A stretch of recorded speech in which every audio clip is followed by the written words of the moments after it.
여러분, 오늘 이 본문에서 보시면 다윗 이야기가 나오고 있습니다. 오늘 제가 여러분들과 함께 사실은 좀 긴 시간 이야기를 나누면 정말 좋겠는데 시간인지라 짧게 제가 압축해서 한번 잘 말을 전해보도록 하겠습니다. 말을 좀 빨리 하더라도 양해해 주세요. 여러분, 성경은 말씀하시기를 이 다윗은 용사였다라고 이야기하셨습니다. 다윗이 하나님을 위해서 성전을 지어드리려고 했을 때, 그런 거룩한 소망을 품고 있었을 때 하나님은 다윗에게 너는 용사라, 피를 너무 많이 흘렸기 때문에 그럴 수 없다라고 하셨습니다. 다윗은 수많은 전쟁터를 넘나들면서 그의 잔뼈가 굵은 사람이 다윗이었을 것입니다. 그런데 이제 여러분들은 하기 선교 봉사를 통해서 영적 전쟁터로도 나아가시게 됩니다. 용사였던 다윗이 평생을 걸쳐서 어떤 전쟁을 경험했을까?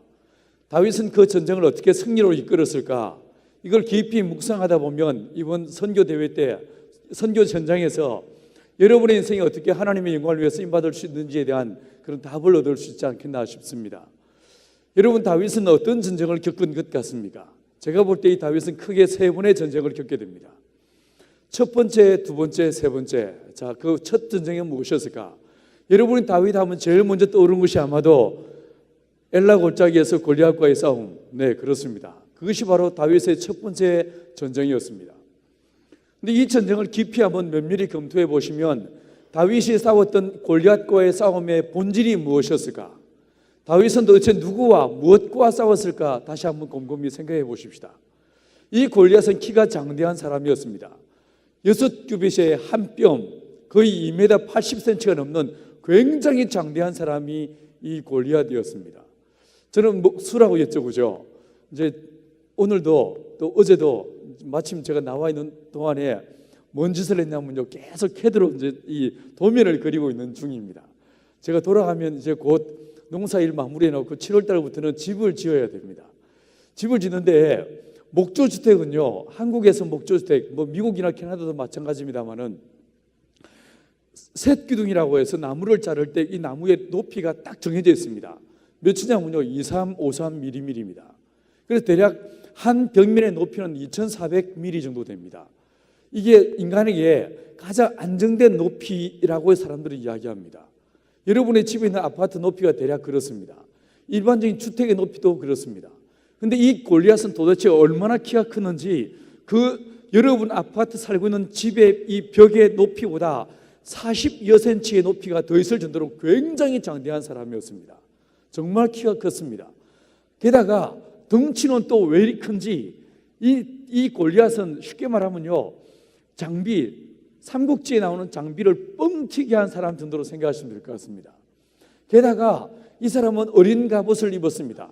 노투구를 썼습니다. 각반을 찼으며 6,000세겔 되는 정말 엄청난 무게의 이 갑옷을 입고요, 또 이 사람은 철로 된 배틀채 같은 이런 창을 들었다라고 성경은 이야기해 주고 있습니다. 여러분, 이 엘라 골짜기에서 이스라엘 민족이 블레셋과 싸울 때에 이스라엘 전체에 칼이 몇 자루 있었을까요? 이게 넌센스 퀴즈가 아닙니다. 몇 자루 있었는지 아십니까? 딱 두 자루 있었습니다. 왕이었던 사울과 왕자였던 요나단, 이 두 사람밖에는 칼을 갖고 있지 않았습니다. 당시 이스라엘 문명은 아직 철기로 들어가기 전에 청동기 문명을 벗어나기 직전 단계였던 것 같습니다. 그래서 이들은 철을 다룰 줄 몰랐습니다. 그에 비해서 이 골리앗을 속했던 블레셋 사람들은 히타이트 민족의 후예였습니다. 일찍부터 철기 문명을 받아들였고 모든 사람이 철을 쉽게 구하고 잘 다룰 수 있었습니다. 자, 이런 상황에서 온 이스라엘 사람들이 엘라 골짜기에 딱 모여들었는데 다들 뭐 갖고 왔겠습니까? 몽둥이 들고 왔습니다. 새총 들고 왔습니다. 전쟁하러 왔는데, 근데 상대편 에베스달림에 정치고 있는 모든 블레셋 사람들은 창과 단창과 갑옷을 입고 이 사람들이 딱 덤벼들고 준비하고 있습니다. 이런 상황에서 싸움을 도두는 자, 이 크고 장대한 골리앗이 나섰으니 아무도 이 전쟁에서 감히 나서겠다는 사람이 없었습니다.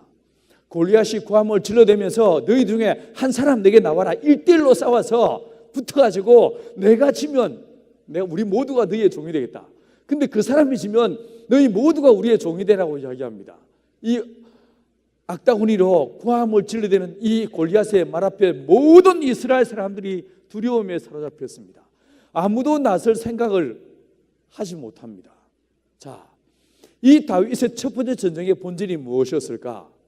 누구나 다 이 골리앗 앞에 서면 저 사람의 키가 보입니다. 저 사람의 무기가 보입니다. 저 사람의 소리가 들리고 저 사람이 입고 있는 그 갑옷이 보입니다. 그 순간에 어떻게 되겠습니까? 비교의식에 대한 열등감에 빠지면서 감히 싸울 엄두를 낼 수가 없습니다. 이 골리앗은 무엇이었는가? 누구나 그 앞에 서면 쫄아들 수밖에 없는 상황이었습니다. 여러분 혹시 재수해 보셨습니까? 우리 공동체에 오수한 친구가 있습니다. 이 친구의 인생의 지론이 무엇이냐면 재수를 안 한 인간들과는 인생을 논하지 마라, 이렇게 이야기합니다. 실패와 좌절을 경험한 사람과 그렇지 못한 사람은 인생을 대하는 태도가 달라질 수밖에 없습니다. 그런데 이 재수라는 것이 지나서 보면 별거 아닌 것 같지만 막상 그 일을 당했을 때 마음이 무너집니다. 캄캄해집니다. 그렇지 않습니까? 여러분 젊어서 사업을 하지 않으실지 모르겠습니다만 사업하던 사람들에 있어서 누구나 예외 없이 부도라고 하는 이 상황을 만나게 되면 누구의 하나 예외 없이 절망과 비탄에 빠지게 되어 있습니다. 혹시 부모들이 이혼하는 것을 보신 적이 있습니까? 한 사람이 살아가다가 평생을 희노애락을 함께 하겠다고 작심했던 사람과 결별할 때 정말 인생을 포기하고 싶어지게 됩니다. 누구나 다 이런 절망적인 상황을 만날 때가 있습니다. 자, 그런데 이 골리앗이라는 사람은 어떤 거냐면 인생을 살아가면서 수많은 사람들이 겪게 될 그 모든 상황의 총집합체와 같은 것이 골리앗이었습니다. 이 골리앗 앞에 서는 순간에 사울도 요나단도 어느 누구 예외 없이 다 두려워 떨게 되었습니다. 아무도 나서지 않습니다. 나설 엄두를 내지 못했습니다. 그런데 이 상황에서 다윗이 등장했습니다. 다윗은 이 엘라 골짜기에 왜 왔습니까? 전쟁하러 온 사람이 아니었습니다. 이 사람은 형들에게 군량미를 조달하기 위해서 온 심부름꾼에 불과했습니다. 어쩌면 여러분들은 농촌에 혹은 해외에 단기 선교를 나가시는데 사실 여러분은 선교지에 선교사로 나가는 것이 아닐 수도 있습니다. 여러분은 그냥 헬프로서 돕는 자로서 단기로 농촌에 혹은 선교지에 가는 것일 수도 있습니다. 그런데 오늘 이 성경에서 보시면요, 다윗이 그랬습니다. 다윗은 전쟁터에 전쟁을 나간 용사가 아니었습니다. 그는 심부름꾼이었습니다. 그런데 이 다윗이 그 골짜기에 딱 와서 골리앗의 말을 듣는 순간에 기가 막혔습니다. 두 가지로 기가 막혔는데 골리앗이 감히 하나님을 능멸하고 있는 이 소리 때문에 기가 막혔고, 그 소리 앞에 모든 이스라엘 사람들이 두려워 떨고 있는 이 상황 때문에 너무너무 기가 막혔습니다. 그래서 이 인간이 분기탱천하여 달려나갑니다. 내가 싸우겠다고 말했습니다. 자, 이 다윗이 전쟁하러 나가는데 상대편은요, 배털치 같은 단창을, 칼을 들고 있었습니다. 이 상황에서 이 다윗이 어떻게 합니까? 엘라 골짜기로 내려갔습니다. 무엇을 취합니까? 물맷돌 5개를 취했습니다. 자, 왜 5개였을까요? 성경을 통해서 보시면 이 다윗이 썼던 물맷돌은 단 하나면 됩니다. 맞죠? 그죠? 2개, 3개 필요 없습니다. 제가 어느 날 중국 청해성 쪽에 갔다가 거기서 수백 마리의 양을 이끌고 있는 목동을 만났습니다. 근데 이 사람 손에 물매가 쥐어져 있었습니다. 제가 궁금증이 생겨가지고 그 사람 약을 살살 올렸습니다. 너 혹시 그 제대로 맞출 수 있냐? 그냥 들고 있는 거 아니냐? 이렇게 놀렸습니다. 이 사람이 벌컥 화를 내면서 무슨 소리냐? 백발백중이다라고 얘기합니다. 그래서요, 제가 10유안을 딱 꺼내 들면서 한 100m 정도 떨어지는 곳에 있는 물체를 가르치면서 저거를 맞출 수 있으면 내가 이 돈을 주겠다고 했습니다. 메이서, 이 친구 하는 말이요, 그 돈 필요 없다는 거예요. 내가 알아서 맞출 테니까 내게 자존심을 위해서라도 내가 맞추는 걸 보여주리라 라고 하고 이 돌멩이를 딱 물매에 채워서 집어 던졌는데 정확하게 가격합니다. 하나면 충분합니다. 근데 다윗이 몇 개를 잡습니까? 5개를 취합니다. 왜 5개를 취했을까요? 여러분, 성경에서 숫자는 결코 의미 없이 나오는 법이 없습니다. 다 그 안에 의미를 내포하고 있습니다. 왜 5개였을까? 지금은 우리가 66권의 성경책을 가지고 있습니다. 맞죠? 그죠? 여러분, 그런데 구약 당시 이 다윗 당시에는 시편도 없었고 예레미야서도 없었고 당연히 신약 성경은 한 군데 없을 시대였습니다. 그 당시에 이 다윗 당시에 성경하면 딱 먼저 뭐가 떠오르시겠습니까? 5개의 모세오경, 5개의 두루마리였을 것입니다. 왜 5개의 물맷돌을 취하는가? 이 다윗은 그 골짜기에 내려가서 이 물맷돌을 취하면서 그가 고백하고 마음으로 하나님을 위해서 던지는 말이 무엇이었겠습니까? 하나님, 저 상대방은 창과 단창으로 나아오지만 주님, 나는 말씀을 붙잡겠습니다. 할렐루야. 하나님의 언약의 말씀, 약속의 말씀을 붙잡고 내가 나아가겠습니다 라고 이야기하고 있는 것입니다. 여러분, 다윗은 주의 말씀을 붙잡았습니다. 상황이 어려울 때, 상황이 참으로 힘들 때 정말로 우리가 붙잡아야 될 것은 무엇인가? 하나님의 말씀이라는 것입니다. 여러분, 성경을 통해서 보시면 하나님의 말씀은 2가지의 패턴으로 우리에게 주어지게 되어 있습니다. 언제나 구약이든 신약이든 사람에게 하나님 말씀하실 때는 늘 첫 번째 뭐라고 말씀하시냐면 명령이 나옵니다. 하나님의 말씀은 반드시 우리에게 명령으로 주어집니다. 너는 너의 본토 친척 아비 집을 떠나 내가 네게 지시할 땅으로 갈래? 이리 안 물어보십니다. 가라 라고 명령하십니다. 주 예수를 믿으시겠습니까? 이리 안 물어보십니다. 뭐라고 하십니까? 믿으라 라고 명령하십니다. 하나님의 말씀이 사람에게 주어질 때는 언제나 말씀은 명령으로 주어지게 되어 있습니다. 왜 그런가? 하나님은 저와 여러분을 만드시면서 지성과 감성과 더불어서 의지라는 것이 있겠습니다. 이 의지는 수용하든지 거부하든지 믿든지 안 믿든지 둘 중에 하나를 선택할 수 있는 것이 의지라고 할 수 있습니다. 자, 이 의지가 우리 안에 있다 보니까 하나님의 말씀은 말씀을 수용하게 하기 위해서 말씀을 반드시 명령으로만 주셔야 되는 것입니다. 선악을 알게 나무 열매를 따먹지 말라라고 명령하십니다. 말씀은 반드시 명령으로 주어지게 되어 있습니다.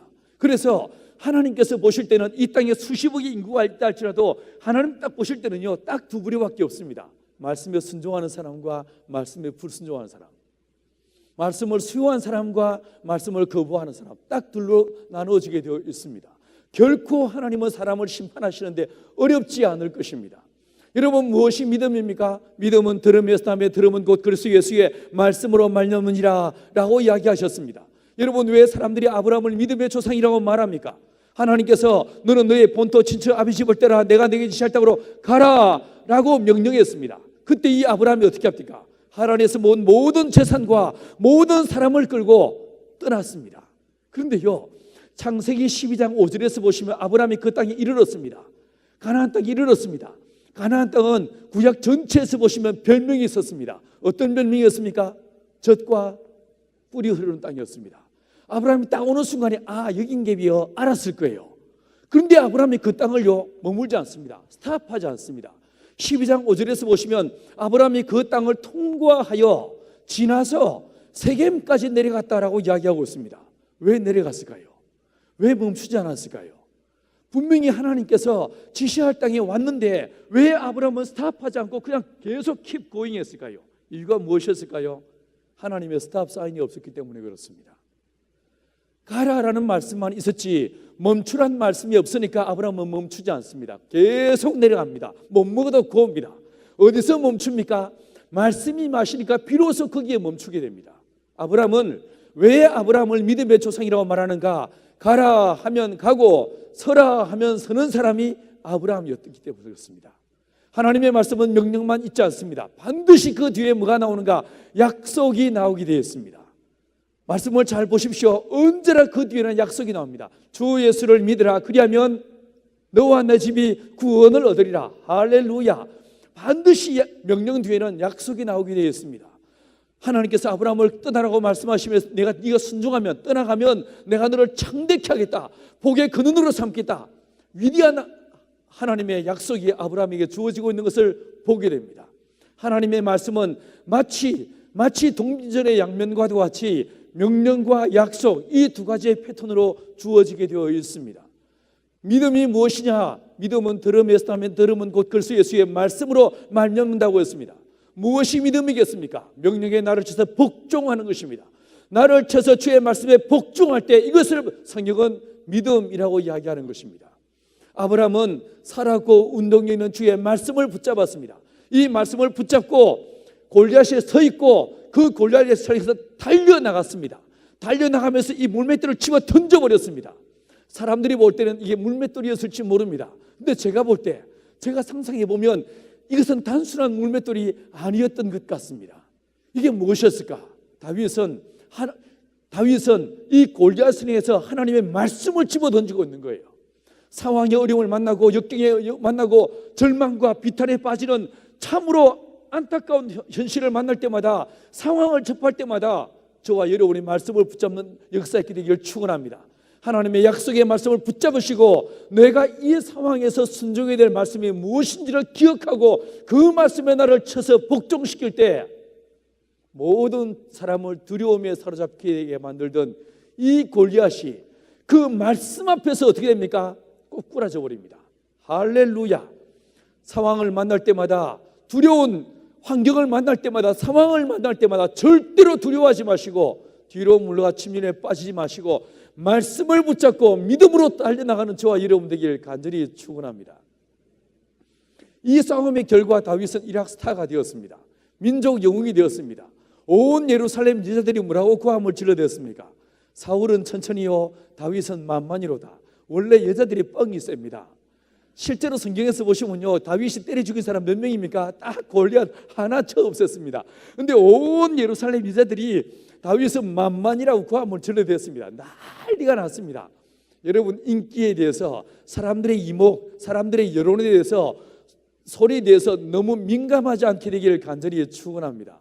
자, 다윗은 사실 그냥 덤덤했던 것 같습니다. 그런데 이 한 사람이 예루살렘 여자들이 말을 듣는 순간에 그의 눈에 불꽃이 튀기 시작했습니다. 누구였습니까? 사울이었습니다. 이 사울의 속으로 어떻게 생각합니까? 다윗이 이제 이렇게 인기가 많으면 내 왕의 자리밖에 더 빼앗을 것이 무엇이 있겠느냐라고 오해하기 시작했습니다. 그 이후로 이 다윗을 사울은 끊임없이 미워하게 됩니다. 잡아 죽이려고 작정하게 됩니다. 비교의식에 대한 열등감에 빠지면서 이 사울은 수단과 방법을 가리지 않고 다윗을 없애버리려고 무던 예를 썼습니다. 다윗의 두 번째 전쟁은 무엇이었을까? 첫 번째 전쟁이 환경과의 싸움, 누구나 두려워할 수밖에 없는 상황과의 싸움이었다면 다윗의 두 번째 전쟁은 관계의 싸움이었습니다. 여러분들도 직장 생활하다 보면 진짜 꼴보기 싫은 인간 만들 때가 있죠. 그죠? 엎친 데 덮친적으로 그 인간이 직장 바로 직속 상관이야. 정말 괴롭죠, 그죠? 여러분, 만약에 그런 경우를 만나면요, 확 그냥 참다가 기도하다가 도무지 안 되겠어. 그럼 어떻게 하면 되겠습니까? 확 그냥 사실서 집어 던져버리고 이단 엽차하게 하고 나오면 됩니다. 맞죠, 그죠? 그런데 이 다윗과 사울의 관계는 절대로 그럴 수 있는 관계가 아니었습니다. 이것은 어떤 관계냐면 다윗에게 사울은 그의 아버지였습니다. 그의 장인어른이었어요. 게다가 이 다윗에게 사울은 누구였습니까? 직속 상관이었습니다. 다윗이 속한 이스라엘의 왕이 바로 이 사울이었습니다. 하나님께서는 다윗과 이 사울을 마치 우리가 2인 삼각 경기할 때처럼 두 사람의 발을 딱 묶어버렸습니다. 이 두 사람 발이 묶여지면, 한쪽 발씩 묶여지면 사이좋게 어깨동무하고 영차 호흡을 맞춰 달려가야 되지 않겠습니까? 그런데 이 둘을 딱 묶어놓고는 일방적으로 사울이 다윗을 패기 시작합니다. 심지어 이 다윗이 나가서 싸움에서 이기기만 하면, 잘하기만 하면, 승리를 얻기만 하면 이 다윗은 사울의 마음이 더 무너집니다. 더 눈에 불꽃이 튑니다. 미치겠습니다. 도대체 어찌하란 말인가? 다윗이 잘하면 잘할수록 더 사울 속에 다윗을 향한 미움이 커지면서 증폭되어지면서 잡아 죽이려고 눈에 불꽃을 튀기 시작했습니다. 자, 이 상황에서, 이 관계의 싸움에서 다윗은 어떻게 했습니까? 처음에 기도했을 거예요. 그죠? 여러분들처럼 기도했을 거예요. 그리고 하나님의 은혜를 구했을 것입니다. 주님, 제발 저 인간의 마음을 돌려주십시오. 저 인간의 마음을 녹여주십시오. 기도하고 또 기도했을 것입니다. 심지어 이 다윗은 사울을 위해서 금식했다라고도 이야기합니다. 그래도 됩니까? 안 됩니다. 때로는 기도로 해결되지 않는 것도 있는 것 같습니다. 이 다윗이 그 절망에 부딪힌 다음에 다윗이 취한 선택이 무엇이었습니까? 도망쳤습니다. 사울의 궁전을 나가서 엔게디 광야로 나가버렸습니다. 도망을 쳤습니다. 도망을 쳤으면 거기서 끝내야 되지 않겠습니까? 그렇지 않았습니다. 이에 사울이 용사 3,000명을 끌고 이잡듯이 온 엔게디 황무지를 뒤지고 다니기 시작했습니다. 자, 상상력을 발휘해 보십시다. 사무엘상 24장에서 보시면 사울이 잡으러 온다는 말 듣고 얼른 다윗과 그 당시에 다윗의 용사 600명, 400명이 어디로 들어갔습니까? 엔게디 동굴 속으로 딱 숨어 들어갔습니다. 그런데 찾아다니던 수색하고 있던 사울이 하필이면 그 시간에 똥이 마려웠습니다. 이 인간이요, 급하게 쌀 곳을 찾다가 어디로 들어왔습니까? 하필이면 다윗이 숨어있는 그 동굴 속으로 딱 들어왔습니다. 자, 어쩌면요, 이 다윗이 일행이 확 들어가자마자 하나님께서 거미들을 딱 풀어가지고 이 동굴 입구에 거미줄을 확 치게 해가지고 사람 없음 뭐 이렇게 했을지도 모르겠습니다. 이런 상황에서 사울이 들어왔습니다. 자, 여러분들이 등산 갔을 때 오줌이 마려워. 그러면 길을 보고 쌉니까? 길을 등지고 쌉니까?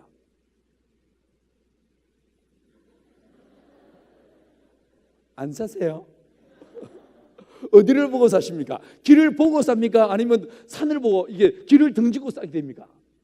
본능적으로요, 혹시 누가 올까 봐 길을 등지고 산을 보고 숲을 보고 나무를 향해서 쏘게 되어 있습니다. 맞죠? 그죠? 그런데 동굴은 다릅니다. 동굴 속에 들어갔어. 거기서 똥을 싸. 자, 여러분이 만약에 사울이 했다면 동굴 안을 보고 싸겠습니까? 밖을 보고 싸겠습니까? 우리는 그런 경험을 벌써 모르시겠어요?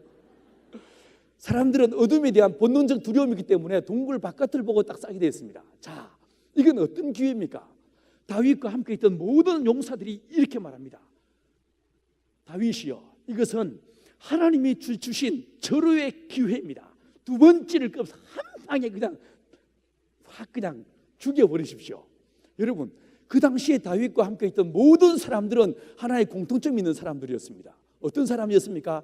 사울 때문에 빚진 사람들이었고, 사울 때문에 억울한 일을 만난 사람들이었으며, 사울 때문에 집을 떠나서 유리하며 방황하던 사람들이었습니다. 그들에게 그 앞에 앉아서 냄새 풍기며 싸우고 있는 이 인간은 뭡니까? 공공의 적입니다. 공공의 적입니다.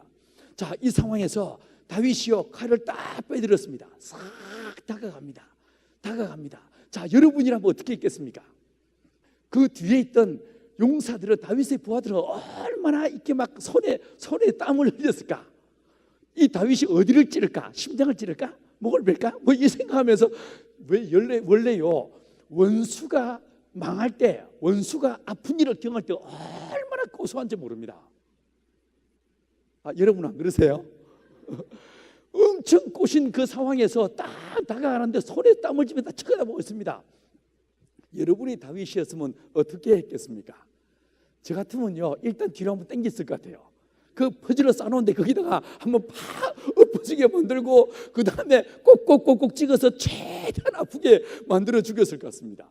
자, 그런데 이 다윗은 어떻게 했습니까? 딱 다가가자마자 한 방에 목을 베어버린 것이 아니라 어떻게 했습니까? 옷깃을, 사울의 용을 쓰고 싸고 있는 이 사울의 옷깃을 싹 베어버립니다. 평소에 이 다윗이 얼마나 칼을 갈았는지 이 칼이요, 옷깃을 딱 베는데 느끼지를 못합니다. 자, 이 다윗의 행동은 사실 생각해 보시면 굉장히 위험천만한 행동이 아닐 수 없습니다.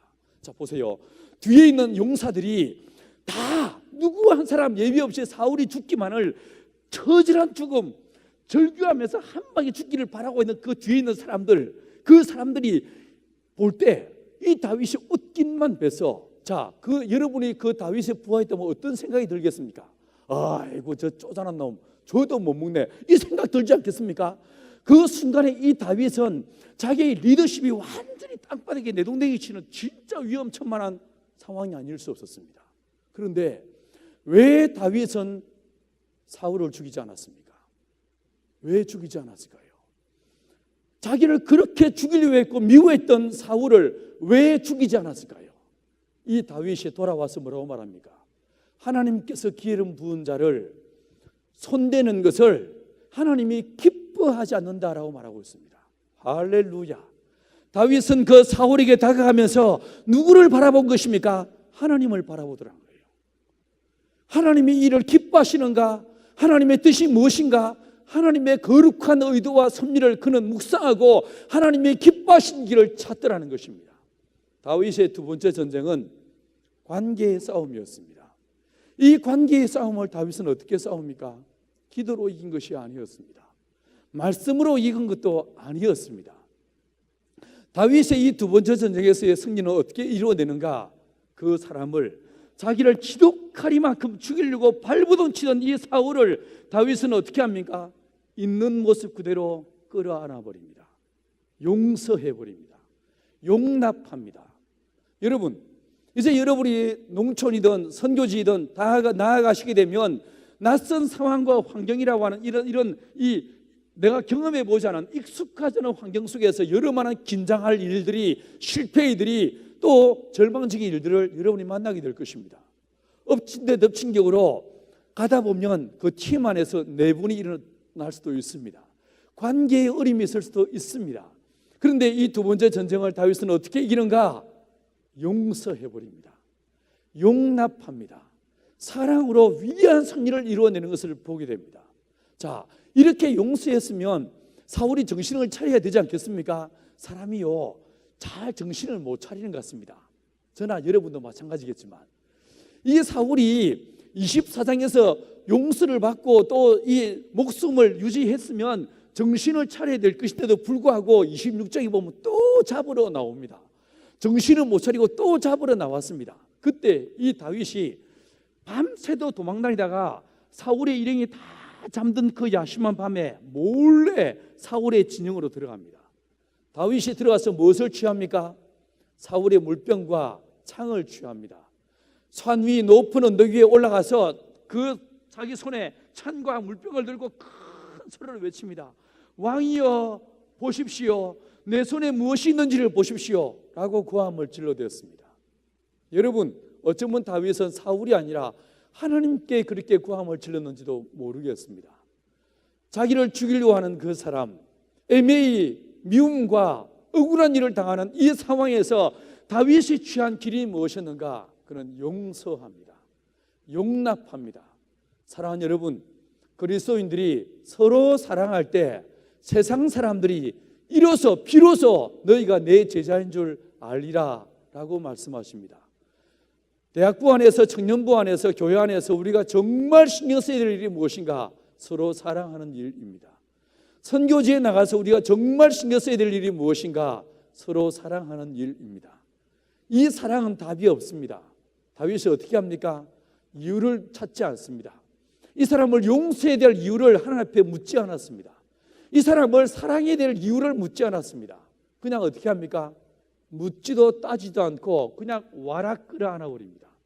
이것이 사랑의 힘입니다.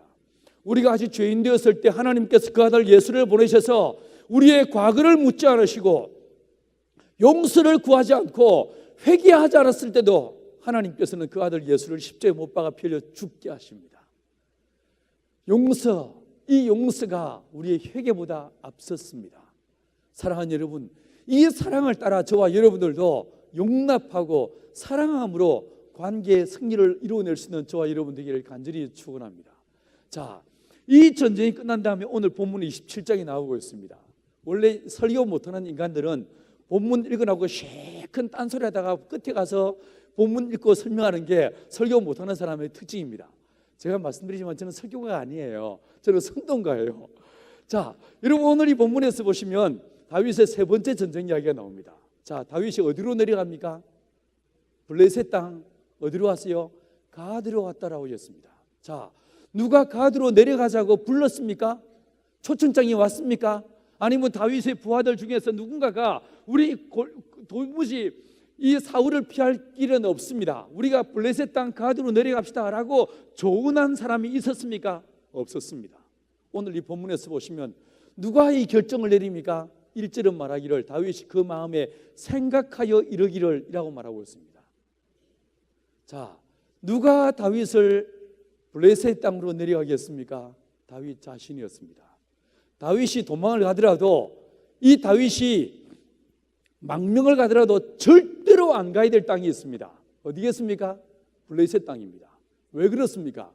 다윗은 블레셋 사람과의 싸움에서 일약 스타가 된 사람이었습니다. 그런데 블레셋 땅으로 한다? 이거는 말이 안 되는 이야기입니다. 혹시 만에 하나 블레셋 땅으로 내려가더라도 절대로 안 가야 될 땅이 있습니다. 동네가 있습니다. 어디겠습니까? 가드입니다. 가드. 왜 가드입니까? 왜 가드는 가면 안 됩니까? 가드는 골리앗의 고향 마을이었습니다. 그런데 오늘 본문에서 정말 말도 안 되게 다윗이 어디로 내려갑니까? 가드 땅으로 내려갑니다. 자, 누가 가자고 했습니까? 아닙니다. 누가 오라고 했습니까? 아니었습니다. 다윗이 그 마음에 생각하여 이르기를이라고 이야기하고 있습니다. 여러분, 우리는 크게 착각하고 오해하고 있는 것이 있습니다. 우리가 결심하면, 결단하면 우리가 믿음으로 살 수 있다고 착각할 때가 얼마나 많은지 알 수 없습니다. 하나님께서는 저와 여러분을 몸과 혼과 영으로 만드셨습니다. 우리 안에는 몸, 혼, 영 이 세 가지가 함께 조합을 돼서 한 인격적 존재를 이루게 되어 있습니다. 자, 여러분 여기서 질문을 하고 몇 가지만 살펴보도록 하십시다. 동물들에게 영이 있습니까? 없습니까? 없죠. 없습니다. 동물들이 그러면 영은 없는데 혼은 있습니까? 없습니까? 아리까리하죠. 자, 몸은 있습니까? 없습니까? 있죠. 그죠? 자, 그런데 보십시오. 하나님께서 사람을 만드실 때 창세기 전 7절에서 여호와 하나님이 흙으로 사람을 지으시고 생기를 그 코에 불어넣으시니 사람이 생명이 된지라 라고 말씀했습니다. 동물들은 뭐로 만드십니까? 동물들은 창세기 2장 19절에서 여호와 하나님이 흙으로 각종 들짐승들과 공중에 나는 새를 지으시고 라고 이야기하셨습니다. 자, 여러분, 동물도 사람도 동일하게 흙으로 지어졌습니다. 그런데 사람은 흙 플러스 생기가 들어왔습니다. 동물들은 흙으로만 지어졌습니다. 제가 다시 질문할게요. 동물들에게 혼이 있습니까? 없습니까? 자, 이 힌트를 드릴게요. 혼은요, 세 가지 기능이 있습니다. 지성과 감성과 의지라고 하는 세 가지 기능이 혼에게 있습니다. 정신에 있습니다. 자, 그러면 이 동물들이 감정이 있습니까? 없습니까? 기억할 수 있습니까? 없습니까? 저희 집에 개가 3마리 있습니다. 비글이 1마리 있는데 이 비글은요 3대 질환견 중에 한 마리입니다. 원래 집 안에서 키웠는데 얼마나 나부대는지 성격이 정말 진짜 지랄 같았습니다. 어느 날 집에 개 혼자 남기두고 바깥에 밥을 먹고 들어왔더니 이 자식이 지 안 데리고 왔다고 짜증이 나가지고 벽에 벽지를 다 찢어버렸어요. 휴대폰 2개 씹어서 없앴습니다. 장판, 방 하나 장판 다 작살내놨습니다. 진짜 별난 애였습니다. 개를 바깥에 내보냈습니다. 내보냈는데 저는 딸기 아빠라고 제가 어제도 말씀드렸잖아요. 저희 집에는 딸만 여자들과 제가 함께 삽니다. 근데 이 비글도요 암놈입니다.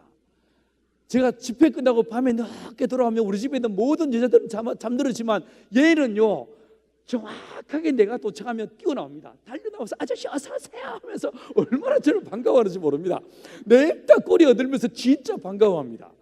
짐승들 감정이 있습니다. 나를 기억할 수도 있습니다. 여러분, 이게 무슨 뜻이겠습니까? 동물도 혼이 있다라는 말입니다.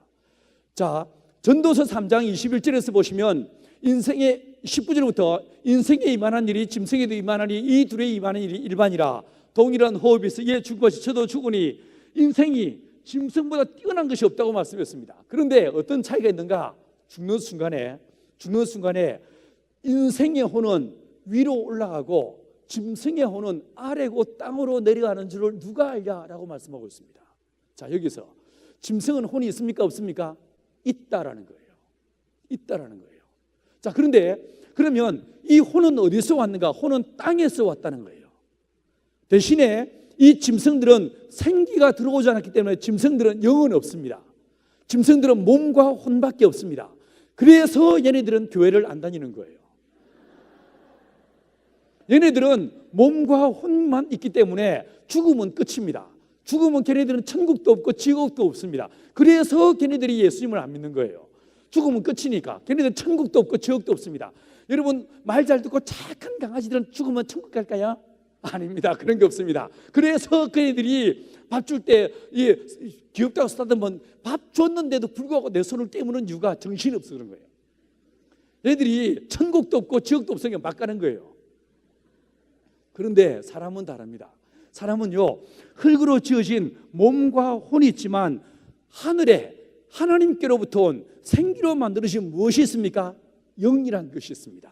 자, 보세요. 만들어질 때는 몸과 혼이 있고 영이 들어왔습니다. 그런데 죽을 때는 어떻게 되는가? 야고보서 2장 26절에서 영혼 없는 몸이 죽은 것 같이라고 이야기하고 있습니다. 죽을 때는 영과 혼이 두 개가 딱 결합됩니다. 몸과 분리됩니다. 몸은 땅으로 내려가고 이 영혼이 하나님께로 간다는 거예요. 하나님께로 간다는 거예요. 그래서 동물들은 한 번 죽습니다.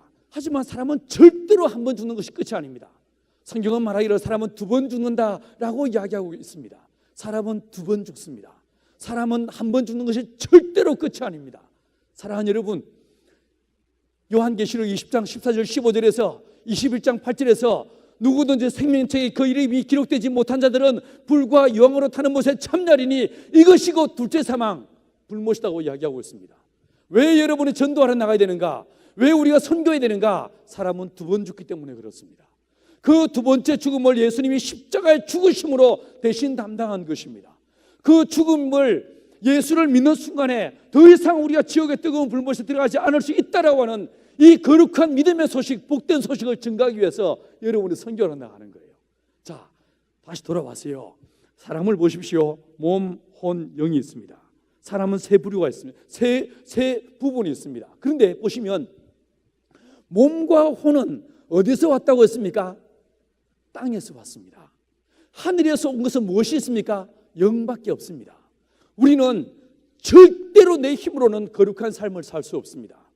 절대로 내 힘으로는 경건한 삶을 살 수 없습니다. 왜 그렇습니까? 2대1의 싸움이기 때문에 그렇습니다. 땅에서 온 몸과 혼, 하늘에서 온 영, 늘 2대1의 싸움이기 때문에 절대로 내 힘으로는 거룩한 삶을, 믿음의 삶을, 하나님 뜻대로 사는 삶을 살 수가 없습니다. 그래서 예수님 부활하신 다음에 저와 여러분에게 숨을 내쉬면서 성령의 충만함을 받으라고 말씀하신 것입니다. 할렐루야. 하나님의 성령이 우리 안에 들어오실 때 비로소 어떻게 됩니까? 2대2의 영적인 밸런스가 만들어지게 되는 것입니다. 우리는 성령의 충만함이 없이는 결코 믿음의 삶을 살 수가 없습니다. 자, 그런데 여러분, 이 2대1의 싸움에서 우리는요, 하나님을 믿는다고 말하지만 곰곰이 다시 한번 내 자신의 이 습관과 삶의 태도와 지나온 과거를 돌이켜보시면 우리는 하나님의 말씀보다 무엇을 더 신뢰합니까? 나의 이성적 결론을 더 신뢰합니다. 하나님의 말씀보다 우리는 내 감성적 직관력을 더 신뢰합니다. 여러분은 어떠십니까? 하나님의 말씀보다 나의 상식을 더 신뢰합니다. 하나님의 말씀보다 나를, 내 자신을 더 신뢰합니다. 여러분은 어떠십니까? 내가 가봤는데 이러면 끝입니다. 내가 먹어봤어, 무슨 소리야, 끝입니다. 하나님이 뭐라고 말씀하시더라도 내가 봤다는데 이러면 끝나는 거예요.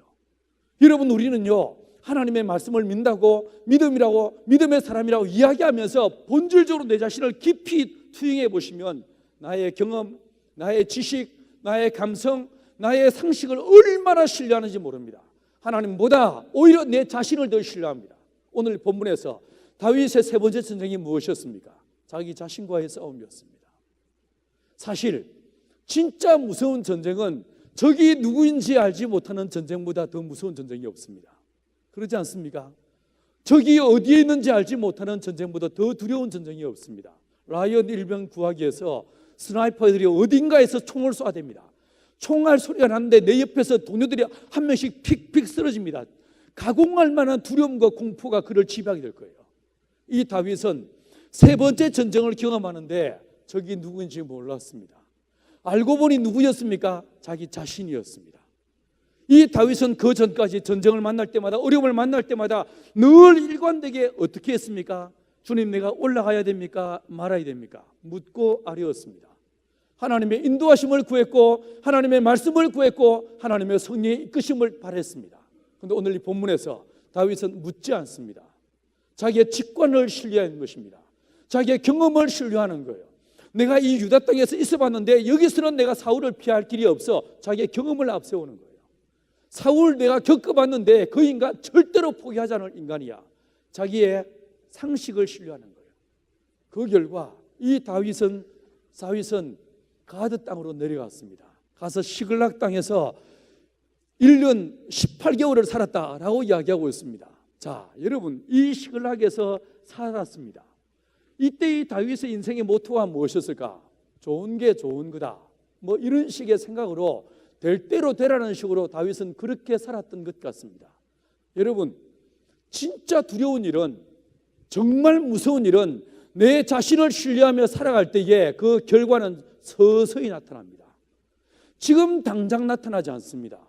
내가 말씀으로 사는 것과 내 자신을 신뢰하는 것, 이 차이는 당장 나타나지 않습니다. 그런데 어느 순간에 엄청난 두려움과 공포로 나를 밀어붙이게 되어 있습니다.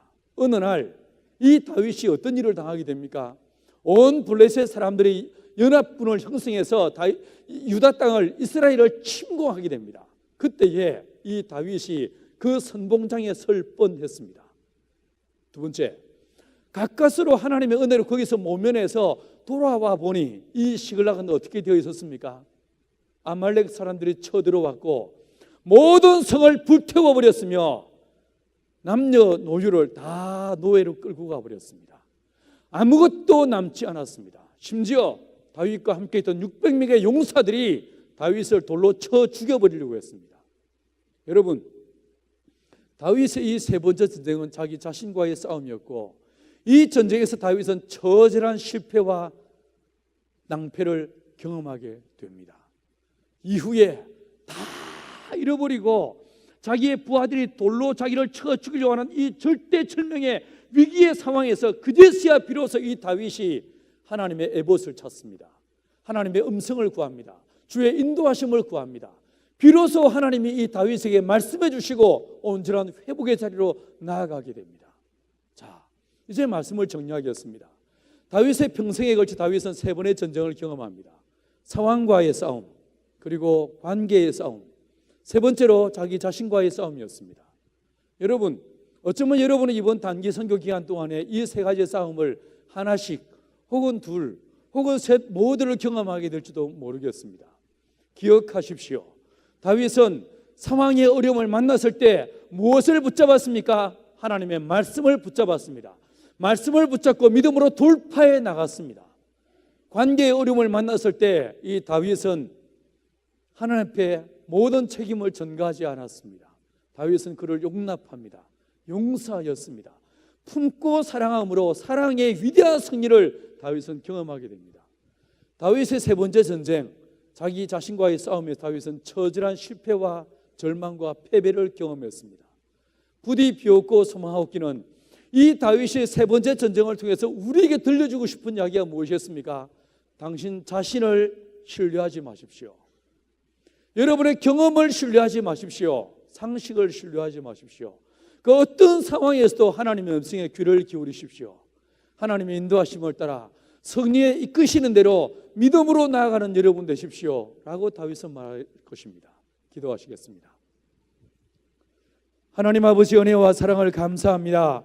주님, 우리 영락교회 청년들이 여름 선교를 준비하면서 함께 집회의 말씀을 나누었습니다. 다윗은 크게 세 번의 전쟁을 경험했습니다. 상황과의 싸움, 그리고 관계의 싸움, 자기 자신과의 싸움을 경험했습니다. 다윗은 위대한 승리를 얻기도 했지만 처절한 실패를 경험하기도 했습니다. 다윗이 그의 인생을 통해서 그가 겪었던 전쟁을 통해서 우리에게 들려주는 이 승리의 비법들을 우리의 마음에 새기게 도와주시고, 주님, 우리가 환경의 어려움을 만날 때마다, 사방으로 우겨싸는 일을 당할 때마다 두려워하지 않고 눈을 들어 하나님만 바라보게 하여 주옵소서. 주님의 말씀을 붙잡고 믿음으로 나아가게 하여 주옵소서. 관계의 어려움들, 애매모호한 이 모함과 시기와 질투와 그리고 미움을 당할 때마다 우리가 되갚아주지 않고 복수하지 않고 오히려 용납하고 용서함으로 위대한 사랑의 승리를 맛보게 하여 주옵소서. 하나님, 내 자신을 신뢰하지 않고 말씀만을 신뢰하고 가라 하면 가고 서라 하면 서는 아브라함과 같은 믿음의 사람들로 살게 하여 주옵소서. 감사드리며 예수님의 이름으로 기도했습니다.